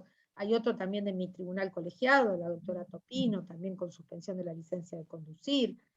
Hay muchos casos. Lo que pasa es que algunos toman dimensión mediática y otros no, y por eso se dan a conocer. Y veo que hay gente de otras jurisdicciones aquí, porque... Sí. Bueno, ¿alguna pregunta? A ver si alguien Los colegas que acá están acá en quieren el hacer alguna auditorio. pregunta. No. Hay comentarios en el chat que son muy ricos, de gente Sí. que ha participado en el ejercicio de la profesión, pidiendo esas medidas. Acá, perdón, acá hay una pregunta. Dice, consulta de principiante, ¿se puede embargar al padre? El oficio llega directamente al empleador, sin previa notificación al alimentante. No, porque tiene que estar... Bueno, a ver. Sí. Vamos a... Hay jueces que fijan ab initio la retención directa como una medida para asegurar el cumplimiento de la prestación en la propia sentencia, incluso en la que fija alimentos provisorios. Entonces, pero entiendo yo que el oficio a la empleadora se tiene que librar si está firme la resolución. ¿Y cómo va a estar firme la resolución si no se notificó al alimentante, que es el obligado a cumplir la prestación alimentaria? Sí. Me parece que no, que hay que notificarlo al alimentante. Pero, como estos espacios no son para hacer consultas personales, porque a veces se dice la mitad, después dice, la jueza Brunetti dijo tal cosa. Bueno, pero usted preguntó guardando su información a veces, ¿no? Entonces hay que ver, no sé a qué refiere específicamente, pero creo yo, en rasgos generales, que para poder oficiar a la empleadora, por lo menos tiene que estar firme esa resolución que fijó alimentos. Claro. Sin perjuicio de que se lo entienda como medidas cautelares, como una forma de garantizar la prestación alimentaria, y que ab initio se fije el alimento, se ordene la retención y se libre oficio sin que el alimentante se entere. Puede suceder, sí, porque eso es parte de este amplio poder y facultades que se le dan al juez de familia. Sí. Acá hay otra pregunta que dice, con respecto a la extensión del reclamo del progenitor afín, esposa del alimentante, si el alimentante no convive con el alimentado, ¿igualmente se le puede reclamar? Habla del caso de que, evidentemente me parece que el caso planteado es que el menor viva con la mamá, supongamos, y que se le extienda a la pareja del papá, que no vive con ellos. Y bueno, claro, nosotros estábamos hablando, primero partimos del punto de que la obligación alimentaria está en cabeza de ambos progenitores. Mamá, papá, mamá, papá, tienen la obligación de ambos de criar, educar y dotar a sus hijos de todos los recursos necesarios para su íntegro desarrollo. 658. Ambos progenitores, dice. Sucede que el progenitor o progenitora no conviviente es el que debe asistir con esa prestación alimentaria, que puede ser mensual, periódica, o también puede ser en especie, porque se entiende que quien convive con el hijo o la hija o el hije, quien convive con ellos, lo que en realidad están haciendo es un aporte de tareas de cuidado, que hoy el código también le da un valor económico, el 660. Entonces el que tiene que venir, pagar y contribuir es el no conviviente. Claro. Conviviente tiene que ver también con qué tipo de cuidado personal tengan en esa estructura familiar, porque muchas veces los hijos van a la casa del no conviviente en el cumplimiento del régimen comunicacional. Y hay que ver en qué hipótesis puede un progenitor afín ser pasible del cumplimiento de una obligación alimentaria. Hay que ver, así como se le extiende a los ascendientes o al pariente que esté en mejor grado, que tiene esa obligación subsidiaria, porque es un alimento que deriva de una fuente que es el parentesco. Hay que ver la hipótesis del alimento al progenitor afín, pero no es que se le extienda, hay que ver si el caso es una de esas hipótesis. Sí, a lo mejor pudo venir esto por el tema de que se habló de que se pone toda la actividad de todos los ingresos a nombre de la pareja para evitar pagar, entonces a lo mejor comprobado eso. De hecho, nos da un montón de herramientas jurídicas para, desde la simulación al fraude, hay muchísimas herramientas. El derecho tiene de todo. Así como yo les contaba que la prohibición de salida del país, yo la saqué del ámbito de los concursos de quiebra, no había un precedente anterior en nuestro país. Sí había legislación. ¿Ustedes se acuerdan del caso Maradona? Maradona tenía, ¿me dan un segundo? Remberto, te llamo enseguida, estoy justo en una clase. Dale, chau, chau. Es de la Corte Suprema de Chile. No puedo no atender. No.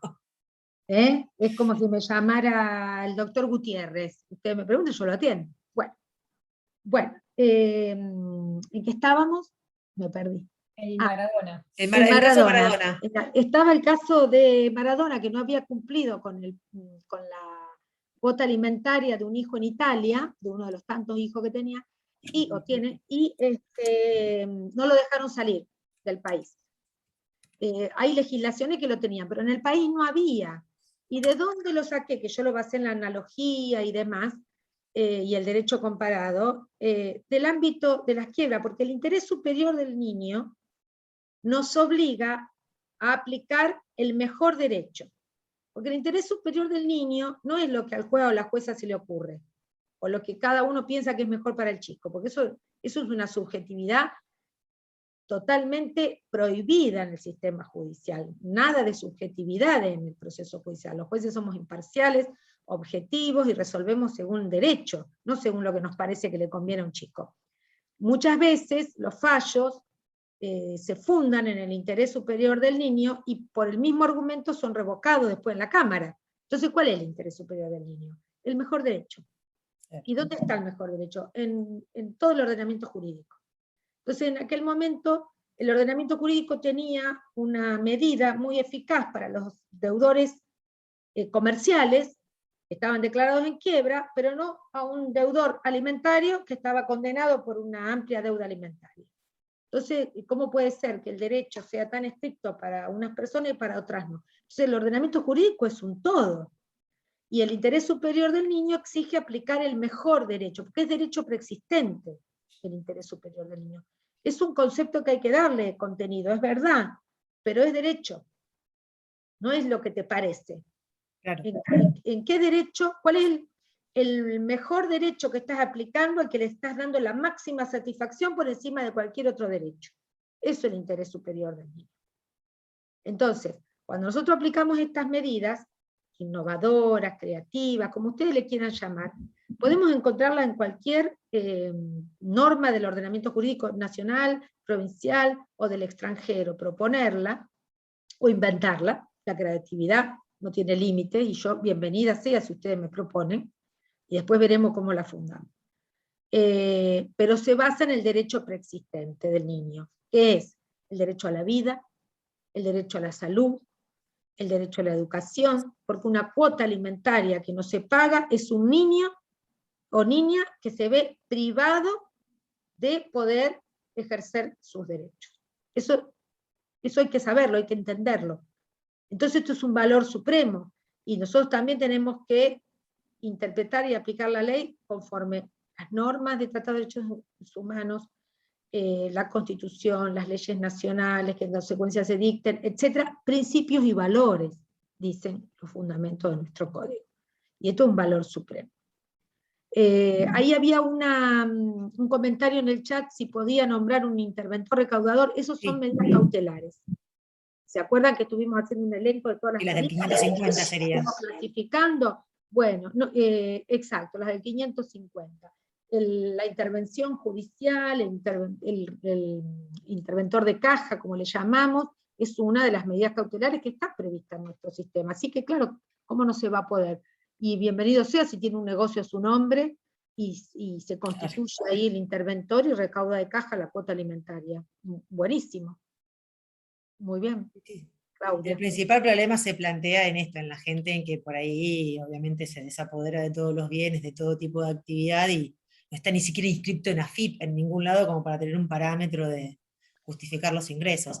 Y también una de las cuestiones que por ahí podríamos organizar una charla más adelante, el tema de la prueba, en cuanto a las redes sociales y todo eso. Les debo una porque tengo que compensar las que no pude ir ahí. Te debo confesar que no estuve mareada durante la charla y que el dolor de cabeza se dio porque me apasiona tanto el derecho que se ve que hablar de derecho me calmó un poco. Este creo que ya lo leímos, de la exclusión. No sé si se me escapó algún comentario. Si no, creo que no. La persona que hable, que habilite su micrófono y hable y diga si claro. no le algo. Si no, yo creo que ya estamos. Sí, Son sí. las 5:53. Miren qué buena ocasión para dar por finalizada la charla, como el artículo 553. A mí que me gustan los números. Estoy revisando el chat y no he visto. Bueno, ha sido para mí un placer enorme. Me encantaría poder responderles cualquier pregunta de la temática, pero si no hay preguntas, ya María Noel, ¿te parece? No, yo te súper agradecemos, la verdad que todos los comentarios son que fue muy claro, que estuvo muy bueno, muy lindo, muchas así gracias. que te vamos a seguir molestando para dar más charlas sobre todo esto, y porque es una forma de aprender todos juntos, me parece, a todos los que nos gusta el derecho de familia, ¿no? Por supuesto. Y para que sea también más... que hay de estudiar y seguir capacitándonos, ¿no? Exactamente, para que sea mejor para poder ejercerlo. Sí, totalmente, y juzgar. Entonces, sí. Así que bueno, te súper agradecemos, Andrea, y para la próxima ya nos vamos a poner en contacto a ver lo que podemos seguir en la próxima reunión. Agradecemos a todos los participantes también por haber estado estas 2 horas casi atentos. aguante. Sí, no, pero la verdad que se pasó tan rápido que yo, por eso te dije que se iba a cortar porque no nos dimos cuenta fue la verdad que muy ameno, muy buena la charla, Yo muy hablo. interesante.